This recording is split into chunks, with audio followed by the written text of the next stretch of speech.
Hi, నేను మీ Telugu finance mentor Lingareddy. ఈ రోజు మనం తెలుసుకోే ప్లాన్ ₹1,00,00,000 ఎవరికి అవసరం. యాక్చువల్గా ₹1,00,00,000 ఇన్సూరెన్స్ అనగానే రిచ్ పీపుల్ కోసం అని అందరూ అనుకుంటుంటారు. కానీ ఇందులో నిజం ఏంటి? మిడిల్ క్లాస్ ఫ్యామిలీస్ కి ప్రొటెక్షన్ అంటే లగ్జరీ కాదు, ఇట్స్ ఫైనాన్షియల్ సెక్యూరిటీ. ఈ రోజు నేను మీకు క్లియర్ గా చెప్తా, ₹1,00,00,000 టర్మ్ పాలసీకి మీకు మంత్లీ ఎంత కట్టాల్సి వస్తుందో. వీడియో చివరి వరకు చూడండి, తెలుసుకోండి. ఓకే, వీడియోలోకి వెళ్దాం. ప్రీమియం అనేది 3 ఫ్యాక్టర్స్ మీద డిపెండ్ అయి ఉంటుంది. అందులో ఒకటి మీ ఏజ్, మీ హెల్త్ కండిషన్, మరియు మీరు ఎక్కడి వరకు టర్మ్ తీసుకుంటారు, అంటే టర్మ్ అనేది ఏ ఏజ్ వరకు మీరు కావాలనుకుంటున్నారు. ఈ 3 ఫ్యాక్టర్స్ మీద డిపెండ్ అయి మీకు ప్రీమియం అనేది క్యాలిక్యులేట్ చేయబడుతుంది. ఇప్పుడు ఒక చిన్న ఎగ్జాంపుల్ అనేది చూద్దాము.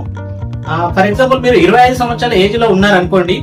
₹1,00,00,000 టర్మ్ పాలసీ మీరు తీసుకున్నట్టయితే అప్రాక్సిమేట్లీ ప్రీమియం నెలకు 700 నుంచి 900 మాత్రమే వస్తుంది. అదే మీరు 30 సంవత్సరాల నుంచి 35 సంవత్సరాల ఏజ్ లో ఉన్నట్లయితే 900 నుంచి 1200 వరకు కూడా ప్రీమియం అనేది రావడం జరుగుతుంది. 35 సంవత్సరాల నుంచి 40 సంవత్సరాల వయసు ఉన్న వాళ్ళకు ₹2,000 వరకు మీకు మంత్లీ ప్రీమియం అనేది రావడం జరుగుతుంది. మరి ఎందుకు ఈ విధంగా పెరుగుతూ పోతుందంటే మనకు వయసు పెరిగే కొద్ది రిస్కులు కూడా పెరుగుతాయి కాబట్టి ఇన్సూరెన్స్ అమౌంట్ కూడా మన దగ్గర నుంచి ఎక్కువ కలెక్ట్ చేయడం జరుగుతుంది. అందుకే మీరు ఎంత తక్కువ ఏజ్ లో టర్మ్ పాలసీ తీసుకుంటే అంత తక్కువలో ప్రీమియం లాక్ అవుతుందని మనం నేడు వీడియోలో తెలుసుకున్నాం ఆల్రెడీ. ఓకే, ఇదంతా బాగానే ఉంది. అసలు ₹1,00,00,000 టర్మ్ పాలసీ ఎవరికి అవసరం? ఇందాక మనం అనుకున్నట్లు ఓన్లీ రిచ్ పీపుల్ కి అవసరమా, లేదంటే ప్రతి ఒక్కరికి అవసరమా?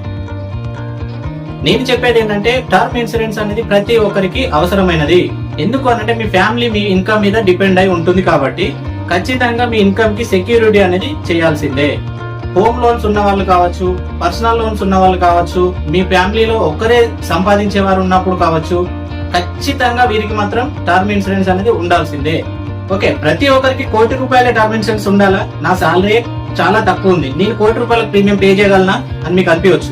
ఏ విధంగా క్యాలిక్యులేషన్ చేయాలంటే మీ యాన్యువల్ ఇన్కమ్ ఇంటూ 10 టైమ్స్ ఖచ్చితంగా ఇన్సూరెన్స్ అనేది మీరు కలిగి ఉండాలి. మీకు వీలైతే 15 టైమ్స్ వరకు కూడా మీరు టర్మ్ ఇన్సూరెన్స్ తీసుకోవడం బెటర్. ఫర్ ఎగ్జాంపుల్ చూసినట్లయితే నా యాన్యువల్ సాలరీ 5 లక్షలు, అంటే ఇంటూ 10 టర్మ్స్ గా మనం తీసుకున్నప్పుడు 50 లక్షలు అనేది నాకు టర్మ్ పాలసీ అనేది ఉండాల్సిన అవసరం ఖచ్చితంగా ఉంది.